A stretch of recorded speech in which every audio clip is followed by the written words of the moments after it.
Hi, welcome. I'm Kashima, Assistant Director of Alumni and Volunteer Experience here at the university.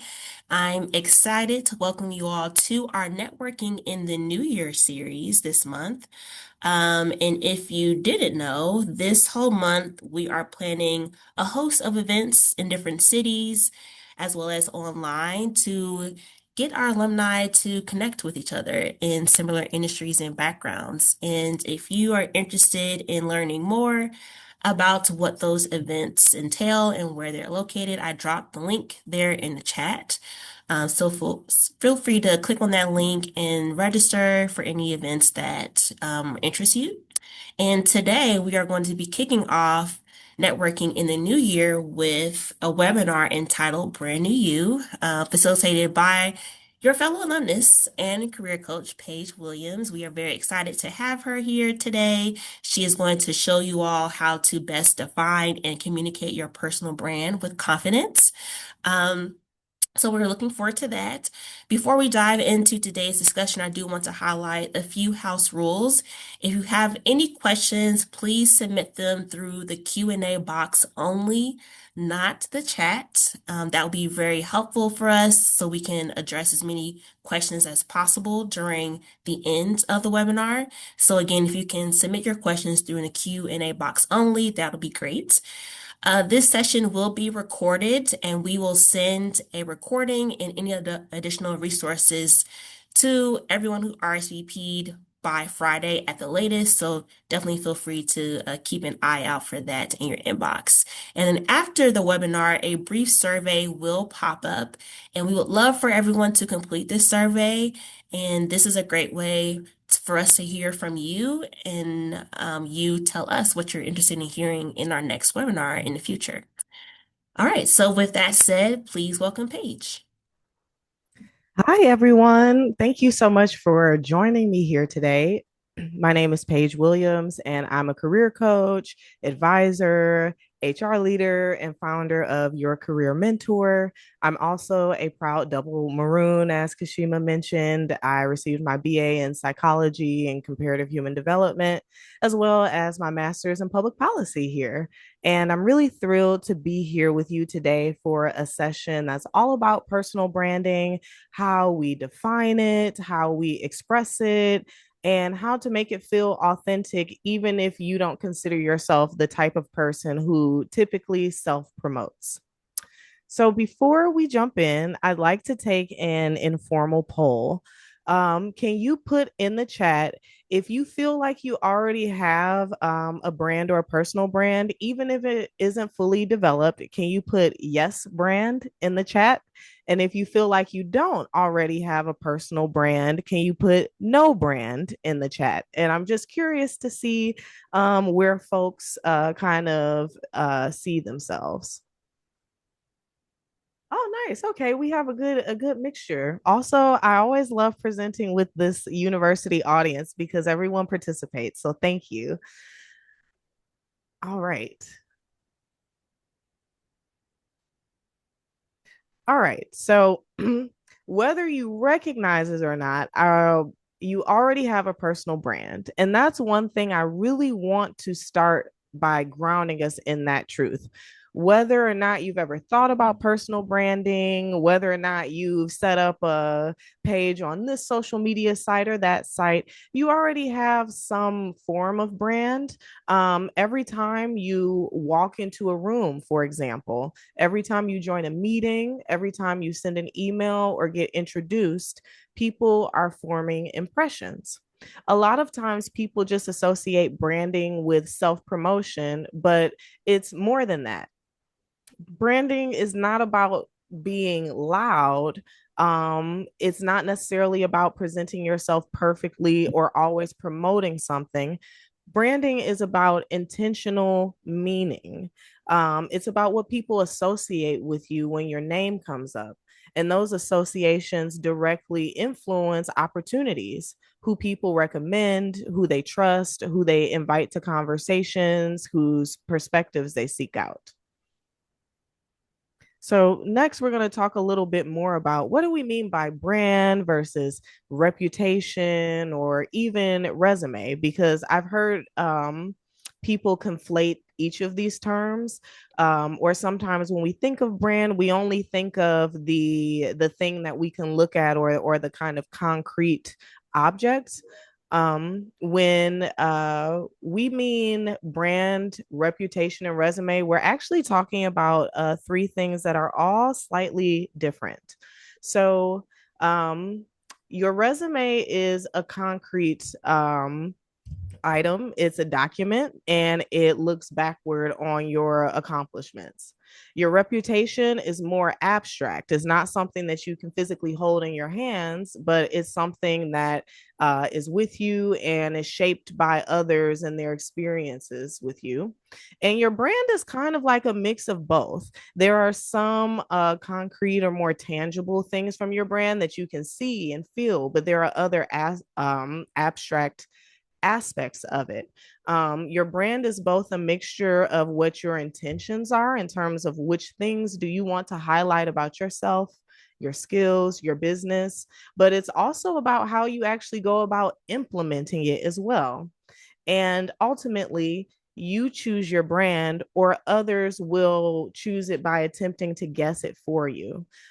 Sometimes, when people don't have a clear sense of what you do or what you're about, they will default to guessing or trying to approximate those things. So, with branding, it's important that you choose. And that's why we're here today, to make sure we're getting off on the right foot or continuing to grow that existing brand in the right direction. So here I have just a more kind of defined chart here describing the differences between brand, resume, and reputation. And I've used some things from my own background and my own work history to help illustrate that. So, like I mentioned, these three concepts are often blended together, but they're actually quite different. So, like I said, your resume is that curated document, is concrete.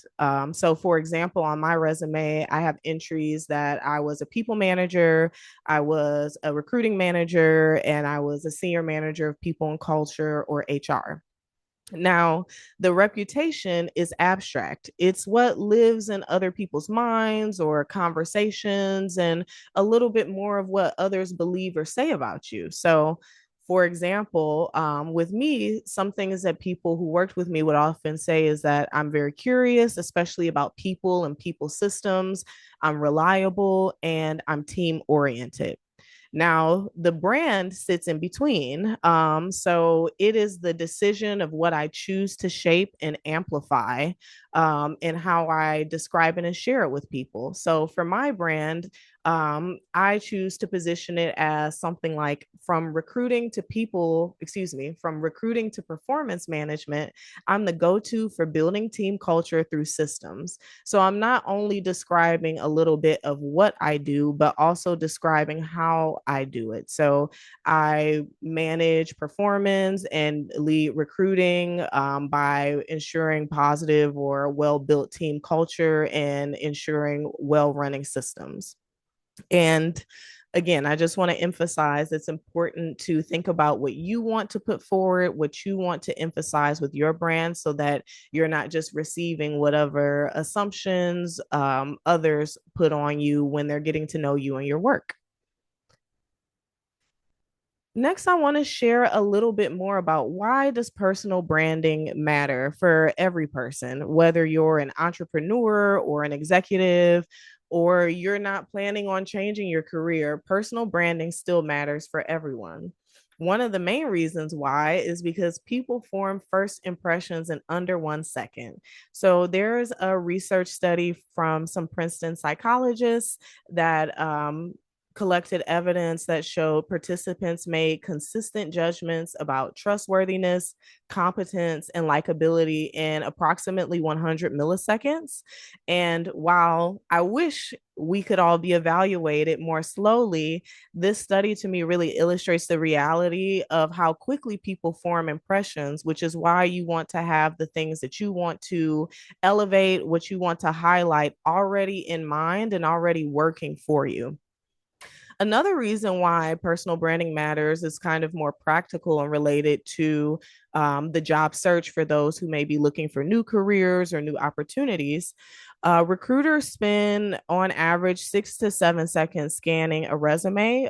This fact was developed from a 2018 eye tracking study that followed recruiters' gaze patterns.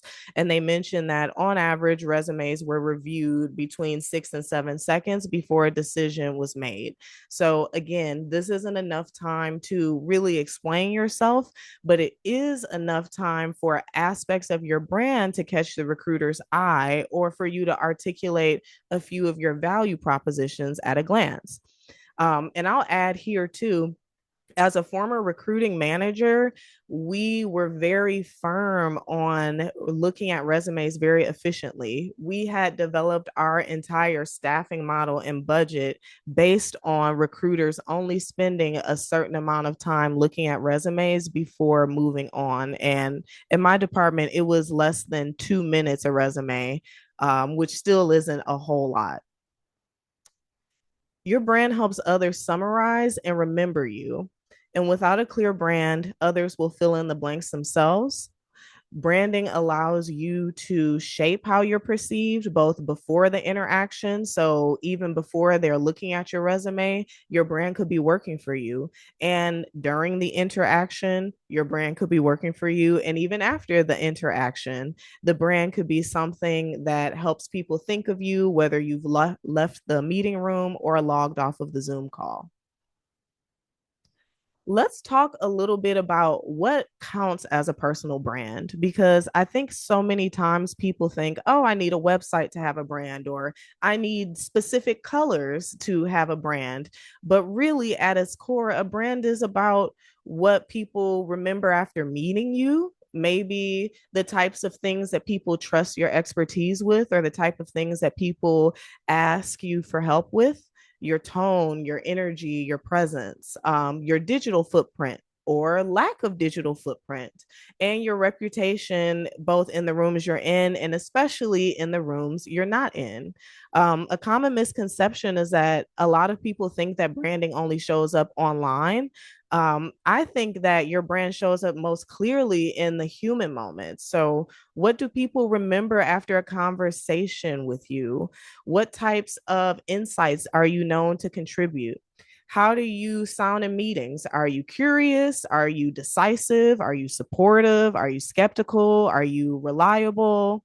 And even not having an online presence can be a brand signal, especially with the variety of platforms we have. Someone who chooses to use maybe just LinkedIn is signaling something different about their brand and who they're trying to speak to than maybe someone who's on Instagram and TikTok. And we'll talk more about platforms in a bit. But the main thing here is that branding isn't about aesthetics first, it's about the patterns of experience. You don't need a website or you don't need a logo to have a brand. Just consider every time you speak, every time you write, respond, you're branding yourself. It's not only about the visibility, it's about the consistency and the intention that you put behind which aspects of your brand you want to elevate.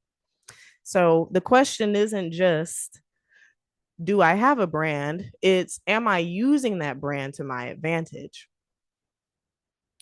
And again, I'm emphasizing if you don't pick your brand, somebody else will. So if you don't pick your brand, who does? This is one of the most important ideas in this session. If you're not actively shaping your brand, people are not going to wait. Others will rely on the limited data that they can learn from you.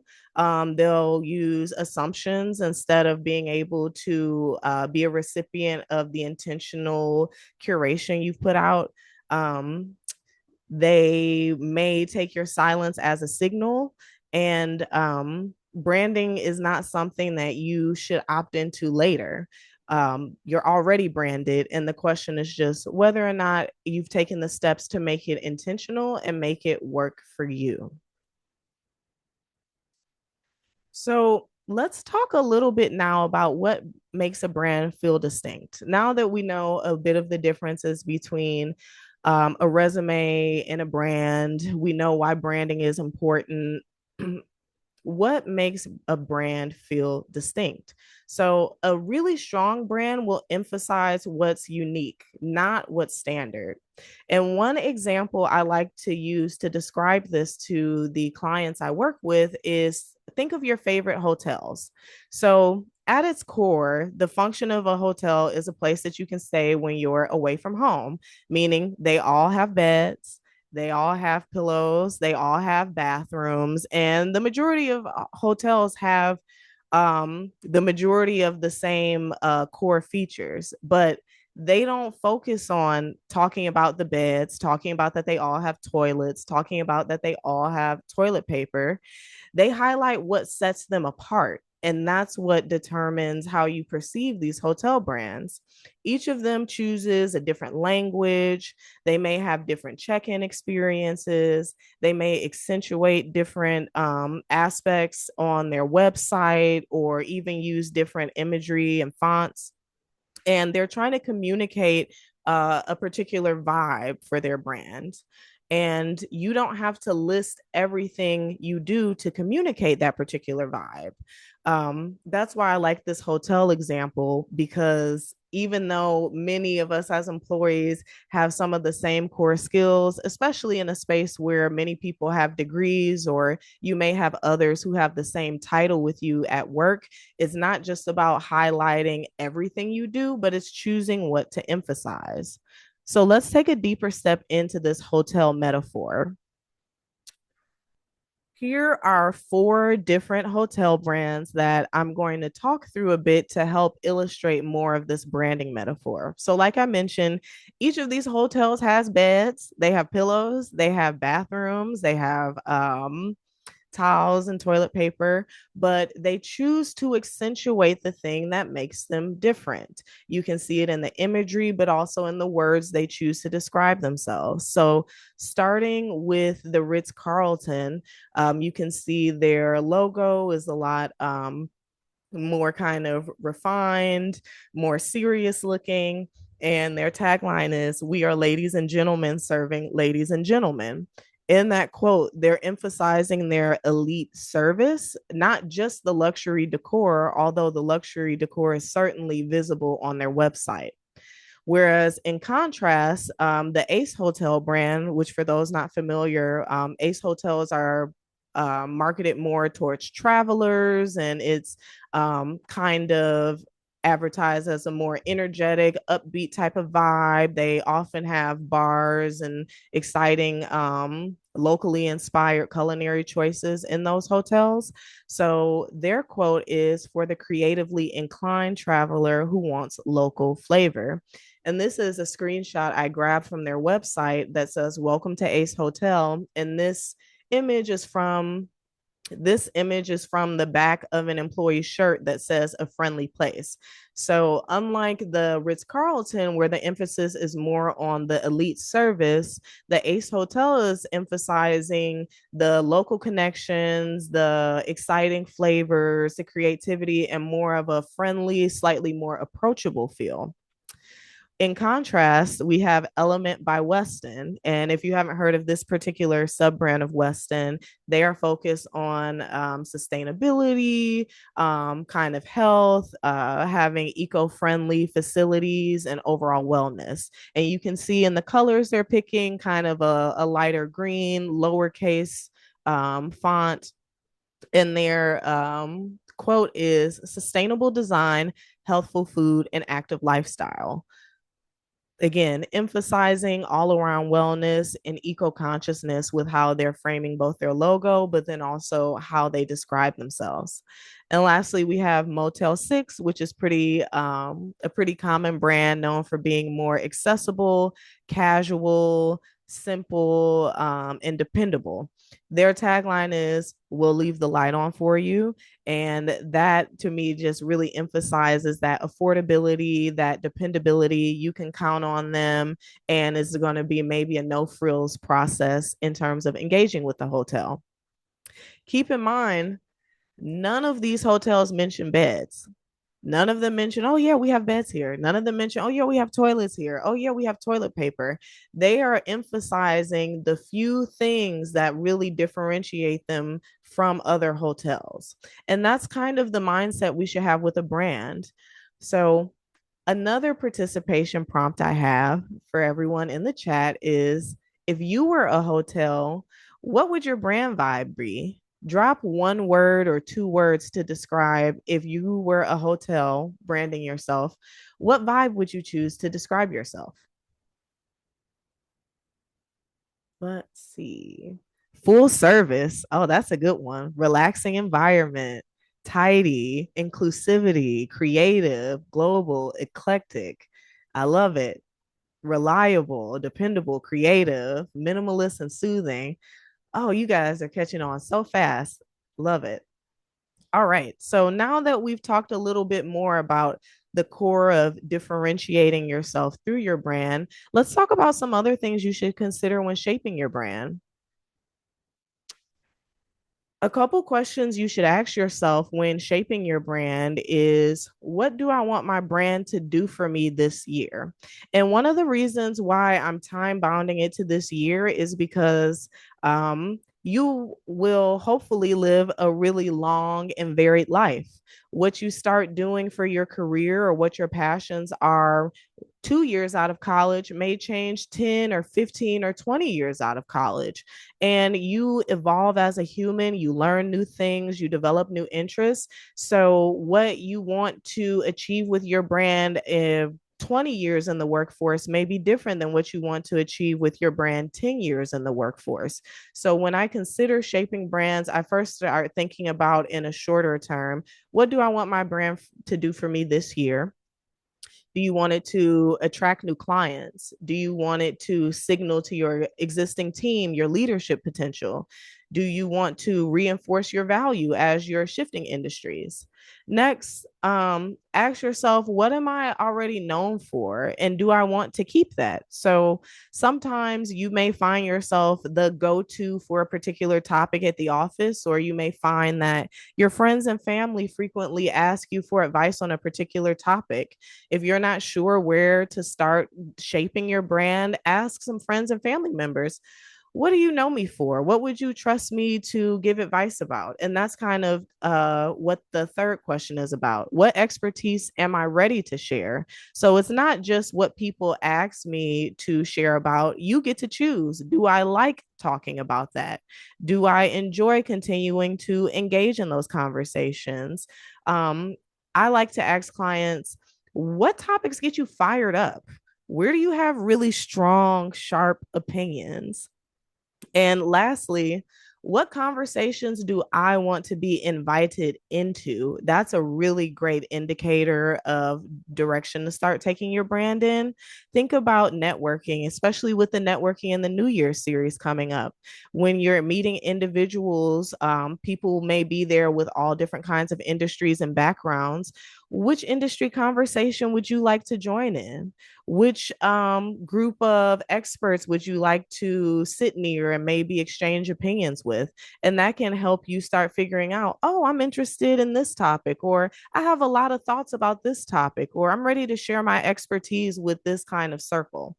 So, one thing I'll challenge you to think about is, what's one topic of conversation that you'd like to discuss with others more this year? And think about that as an um, opportunity to start progressing your brand. Once you've figured out which things you want to shape your brand, we can talk about what should the brand actually communicate. This slide is about two dimensions of an effective brand, the what and the how. The what grounds your brand in professional credibility. So, are you a finance expert? Are you a nonprofit strategist? Are you a career coach? Are you a software engineer? Most professionals share these job titles with hundreds of others, though. So, the what alone isn't enough. The what just describes your expertise, but what actually sets you apart in branding is a how. How do you go about doing this work? Are you known for doing the work in a very collaborative and easy to work with manner? Are you known for being extremely detail oriented and deadline driven? Are you known for doing your work navigating ambiguity really well? The style of your work is often the most memorable part of your brand, and it will be especially useful if you're in a field or even in a role where there are many others who share the same job function or title as you. So, if you haven't thought about the how you do your work before, consider your mindset, your values, and your work habits, not just your outputs. And again, if you're not sure, I'm not sure how I work. Maybe ask a trusted teammate or a former manager if they can share some adjectives to describe how you work and how you collaborate. And lastly, consider how others benefit from working with you. Again, here this is just a matrix kind of illustrating what should my brand actually communicate using myself as an example. So I put what I do on the left side, talent acquisition and onboarding. How I work, I design hiring processes that align culture and reduce bias. um, Similarly, with the what you do with people and culture strategy, I lead with empathy and clarity to support inclusive team dynamics. And how I work, I'm systems oriented and analytical. So if I want to take a different lens on the how and apply it to the same what I do, I could mention I audit onboarding touch points to improve retention and knowledge transfer. Or with people and culture, I use data to build scalable people systems that actually work. Now, let's talk about what are your natural brand ingredients? Because I think every person, no matter how much or little you've thought about your brand, has some natural brand ingredients. These questions will help you surface your natural strengths and are often the foundation of your brand. Think about the things that people thank you for, like your clarity, your calm under pressure, humor, practical advice. Something that people repeatedly compliment you for, whether it's your presentations, your strategic thinking, how you build trust. And branding doesn't have to be flashy. Sometimes your ease is someone else's awe. So, another question to think about: what's one thing people thank you for all the time? If you feel like sharing, pop that in the chat. What's one word or phrase that describes something people thank you for that you contribute in the professional environment? I know for myself, it's typically a good attitude first, someone who can be collaborative, and someone who is easy to talk to.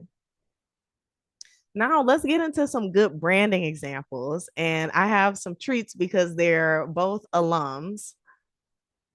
One example of an effective brand that I would like to highlight is our fellow alum, Vivian Tu. Her brand, Your Rich BFF, focuses on financial literacy while blending pop culture, current events, and equity lens. So I'm going to talk about a couple different aspects of her brand and brand presence to highlight how all the different features come together. So, in terms of her web presence, she has a podcast. She's also active on Instagram and I believe TikTok. And she also participates in a couple different other media sources. Her conversation topics focus on finances, investing, net worth, purchases. She often talks about current events as it relates to finances. So, if there are new laws passing or concerns about layoffs or things that are happening in real time, she'll often reflect on them. And the way that she goes about reflecting on them, I think, is really makes it really personable. She takes a really approachable tone and breaks down the information into bite-sized pieces. She incorporates humor, and at the same time, she stands up for herself a bit, which is endearing because in the age of the internet, many people sometimes leave unkind comments or will try to discredit discredit people sharing information. And there's times where she respectfully, maybe with a little humor, will respond and affirm that she does know what she's talking about. And she does it in a way that inspires people to trust her. Another example of an effective brand is another alum, Evan Cutworth. He has multiple brands. So he's a great example if you were someone who maybe you have a daytime career and then another business on the side. Evan could be a good example for you. He is both a party coach and also has his own consulting business where he helps applicants get admission into elite colleges. I actually had the opportunity to meet Evan with his party coach hat on at a networking meetup last year. And it's really interesting. He focuses on a blend of emotional awareness, fun, and health. A big part of his angle is that you don't need to drink or necessarily use substances to party. He helps people feel good about themselves and feel more liberated and free mixing with each other without alcohol or without other substances, and really built a following, especially during COVID. On the flip side, his consulting business, which I think is really represented by the picture of him with a suit and tie, um, it's more of a refined presence. He speaks more in a grammatically correct kind of businessy tone and emphasizes his success metrics, his very strategic and individualized approach. Whereas the party coach lens is more about freedom and health and fun. When you encounter him in person, like I did in a meetup, he's very social, easy to talk to. He's interested in getting to know more about you, which is all really in alignment with what his brand is. Whereas on the flip side, for his admissions consulting business, if you look on his website, he focuses a lot more on former success stories and the sources of his expertise, which is appropriate for his brand. Whereas it would be weird to tell somebody like I'm an expert partier, but it's more appropriate for the brand when you're talking about something like elite college admissions to emphasize your expertise. So those are two really sharp examples of effective brands from our own alums. Moving on, where can I find evidence of my current brand? So I've already mentioned a couple of times asking a few peers or managers or friends or family. But if that is not the route you want to take, you can also review old feedback. Look at your old performance reviews and see what they highlighted your skills and strengths were. Look at old emails where maybe you got a compliment on your work. Look at LinkedIn comments that are positive or LinkedIn comments that are asking for your perspective. And then start observing your social proof. So, what roles or questions come your way? Which topics do people take initiative to bring to you without even without you having to exert any additional effort? See what sticks, and then decide what you want to stick. Decide what you want to keep and what you would like to reshape.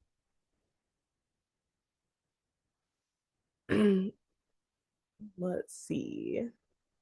Again, what do people consistently compliment you on? What expertise do you want to share? Where do you have sharp opinions? And I want to emphasize the sharp opinions, especially because I think sometimes a sharp opinion is one of the best ways to start articulating your brand. What past stories and wins really reinforce your desired identity? Is there a project that you did that you love that really feels like it showcases what you're about? Is there a particular initiative that you're really attached to? And how does that incorporate into your brand?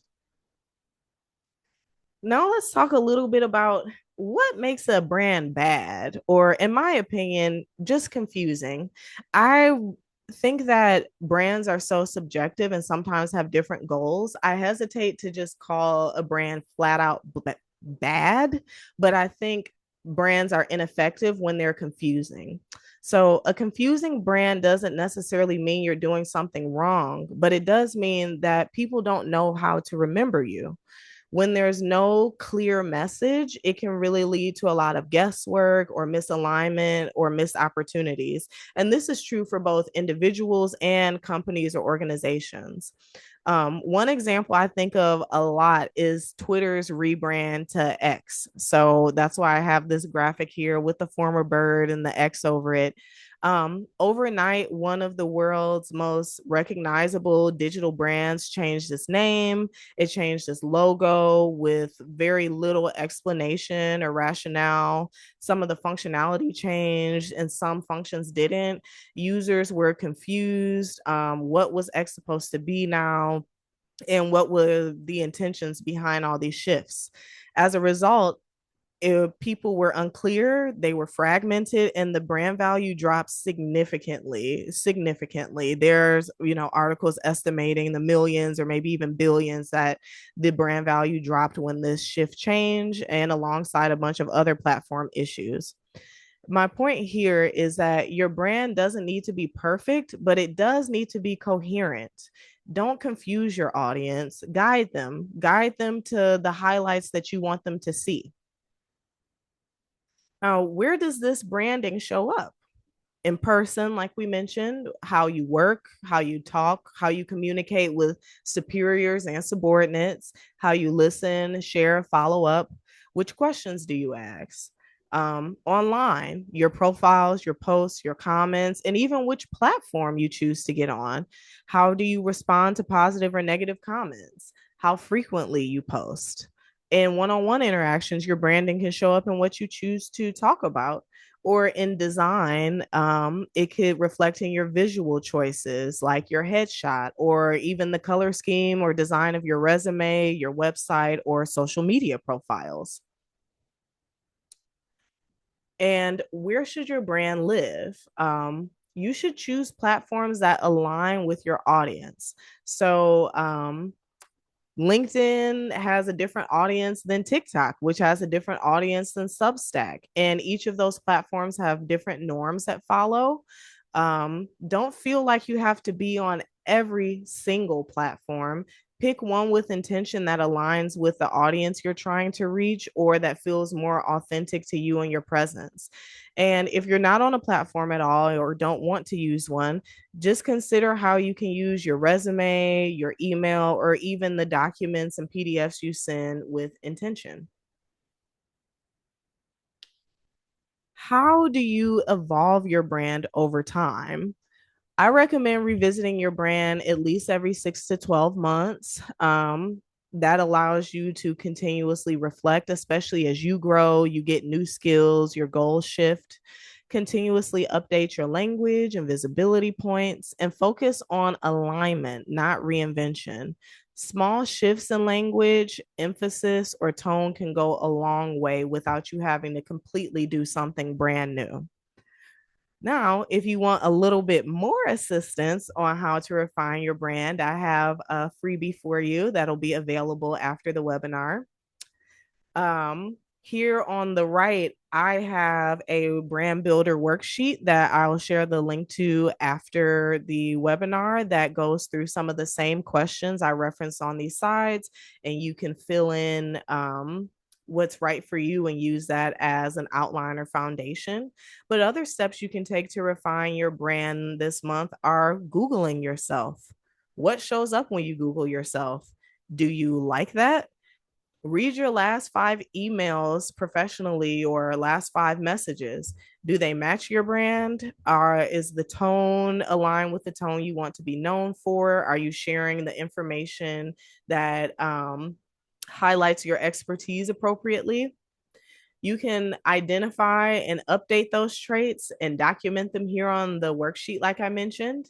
You can also update your LinkedIn headline or your LinkedIn summary. And if you're on the job hunt, those things absolutely appear in recruiters' searches. So think about what you want a recruiter to see when they're searching for your name in that headline or summary, and even practice a new elevator pitch based on the session. Again, especially if you're planning on attending some of the other networking events, think about how you want to introduce yourself.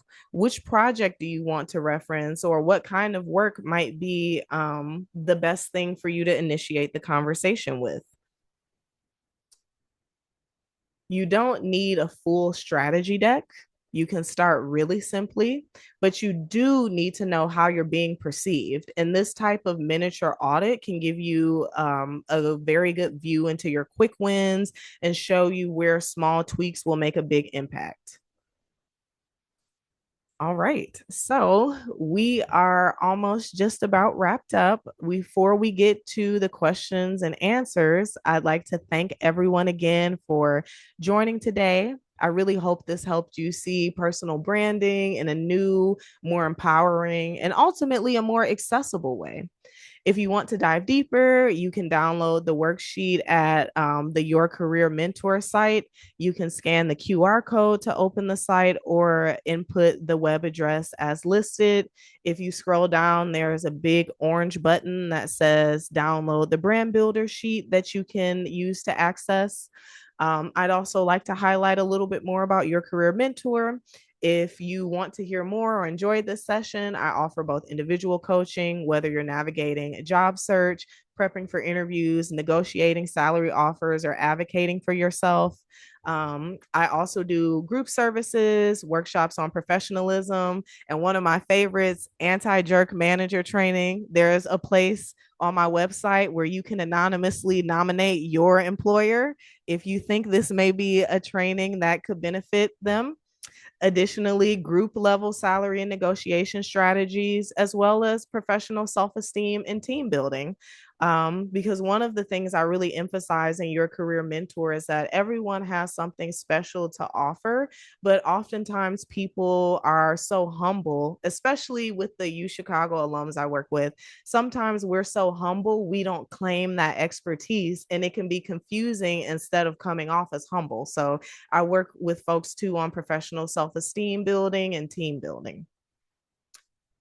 Now, let's chat questions. Like Kashima mentioned, please use the Q&A function. And again, I have the QR code up there available if you'd like to download that brand builder sheet. Thank you again. All right, let me check. I'm going to start by looking in the Q&A first, and then I will double check the chat messages as well. All right. One of the first questions was recommended networking platforms other than LinkedIn, Facebook, and Instagram. So I think there are two levels of different kinds of networking platforms. The first are just social media platforms and kind of figuring out which social media platform has your audience already there.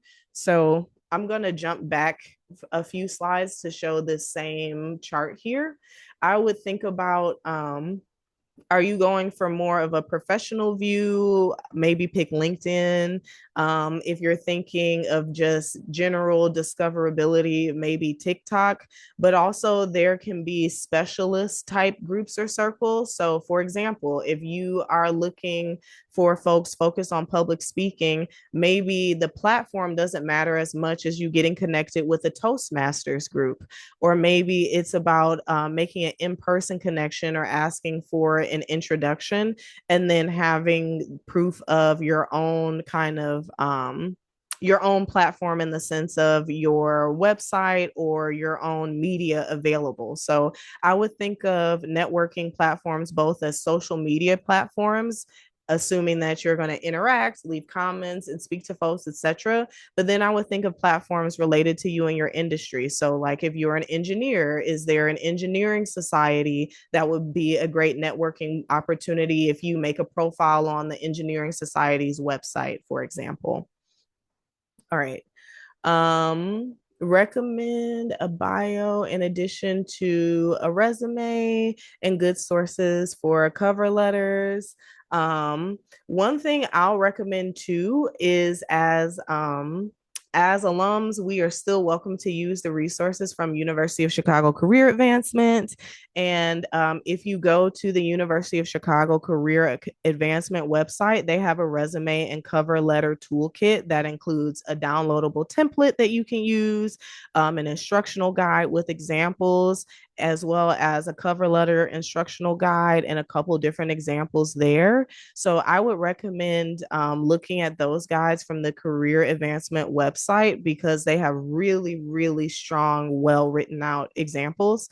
Um, and similarly, I saw a question about for LinkedIn pictures, what kind of attire. I normally recommend more professional attire as appropriate for your industry. In some of the other workshops I do, I break down what type of specific attire is normally appropriate for different industries. So, for example, like banking, I know there's a little bit more of a business formal attire, whereas at maybe a policy nonprofit, the attire is business casual. I normally recommend for profile pictures, headshots, or even actual interviews, dress one step slightly fancier than what you are interviewing for. So let's say if you were interviewing at Target, you know, they wear the polo and khakis. I would come in business casual instead of a polo and khakis and carry that same principle into your profile pictures for LinkedIn or other websites. So um, for some, that could mean a suit and tie or a collared button down or something with a jacket. It really depends on, again, your industry and who the peers are who you're trying to see. Um, and I see our resumes even read by humans anymore? Yes, they are, but it does depend on where you apply. Um, how much to use AI in constructing your resume. So I think it varies again on what you're trying to achieve by your resume. I highly recommend always doing your own read through first. Try your best to use your own vocabulary and your own words. Again, we're all alums, so I know everyone here is a pretty strong writer and has a robust vocabulary. And I think you could probably do better than AI.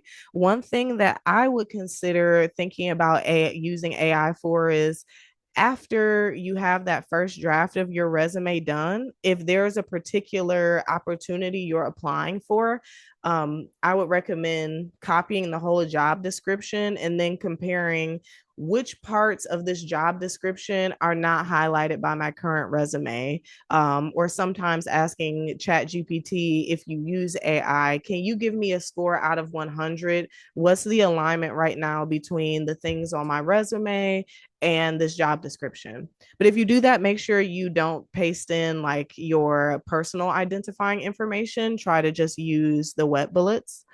Um, Someone asks, do you recommend creating a unique resume or CV for each job application? Um, I found doing so highlights the brand you want to promote more professionally and very useful in getting the attention of the organizations which you want to work. Yes, if you have the time and capacity, I recommend that. Ideally, you're not drastically changing your resume each time. You're just accentuating different skills each time. So I recommend creating a unique resume, if not for each application, maybe for each type of role you're applying for. So, for example, if I were going to apply, maybe I would be applying for career center advisor roles, but then also head of people and culture or head of HR roles. And I might have a HR version of Paige's resume where between HR roles, I'm not changing it, but I just have one for those type of roles. And then I'll have another resume for career advising type roles. So you can do it on an individual level, or you can just make it by type of role and have a handful, like 3 to 5 different types of resume based on role.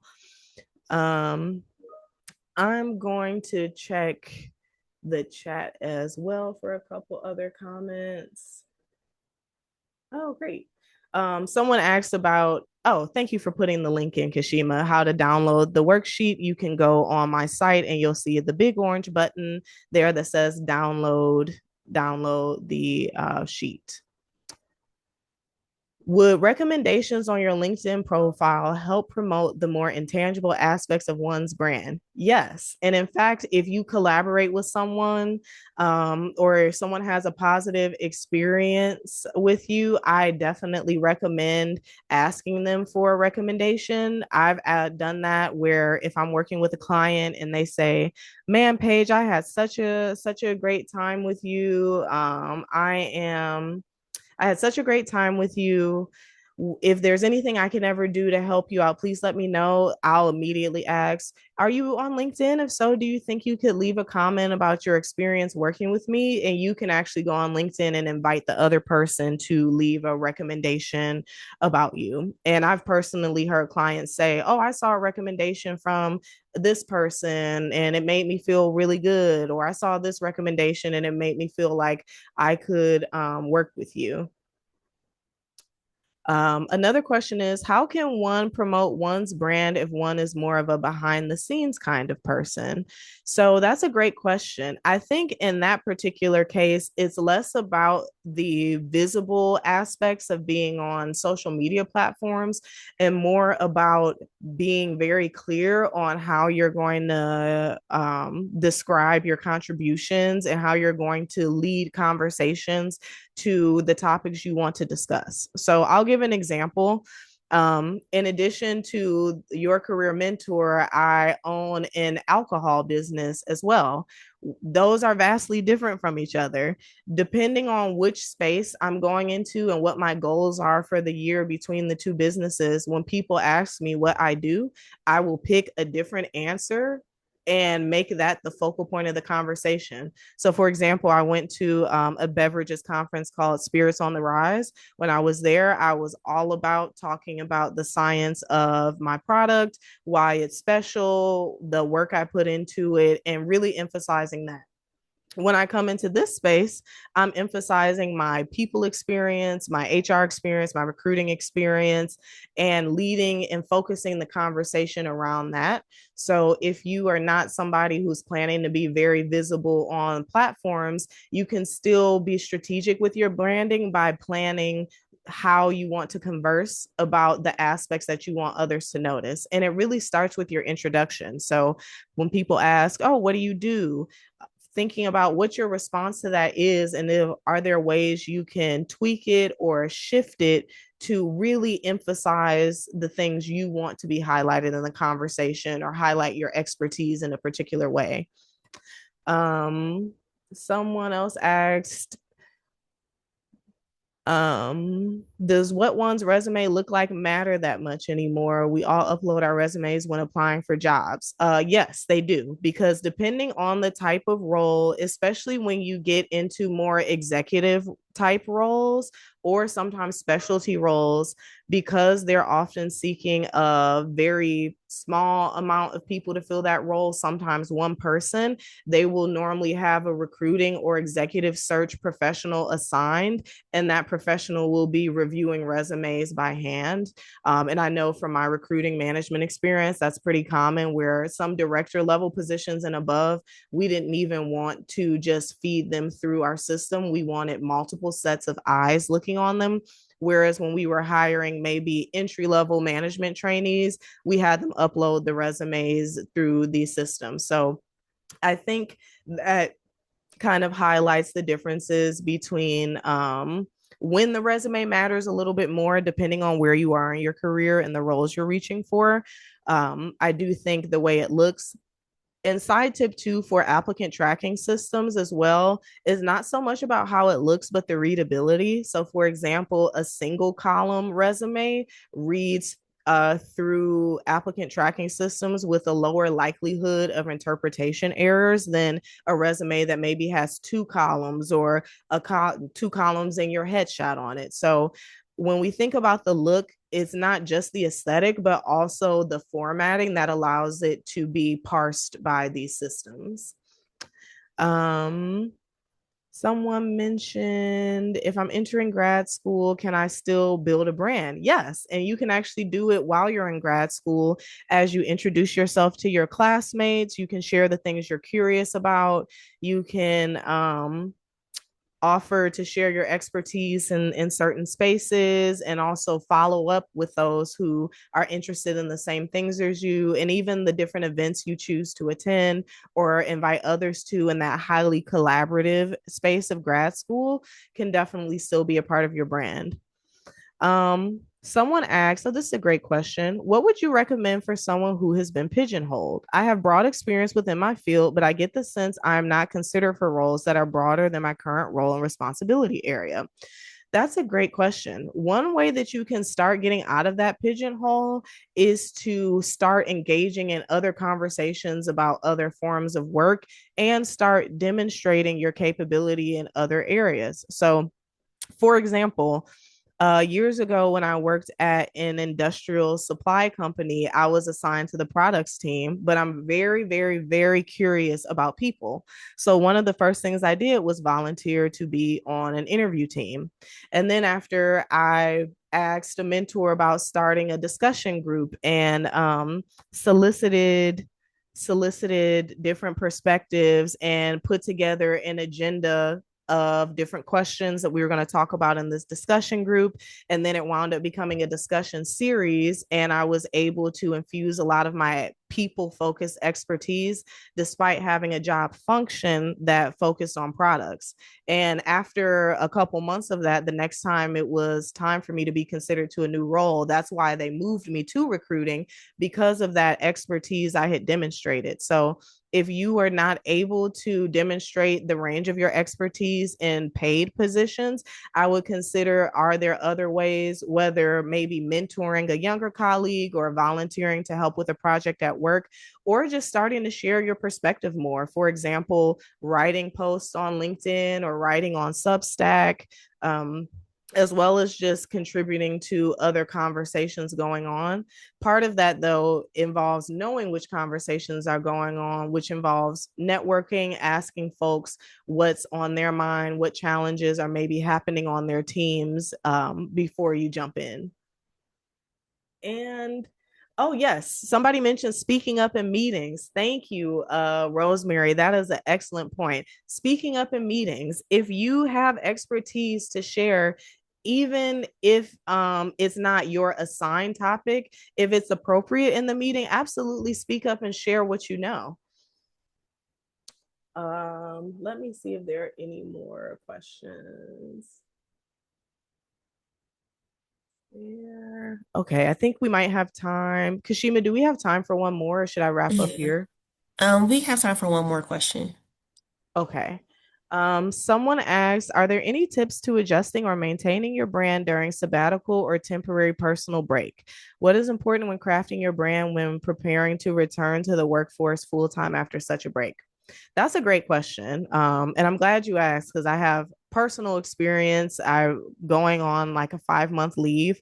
I think one thing that is top of mind when you think about coming back is what do you want to say or not say about your time away and practicing your prepared response. So if you're taking like a sabbatical where maybe you're learning something or doing something that will contribute to your expertise or skills later, think about mentioning, oh, I did a health sabbatical or I did a retreat where I got to develop expertise that I'm ready to share.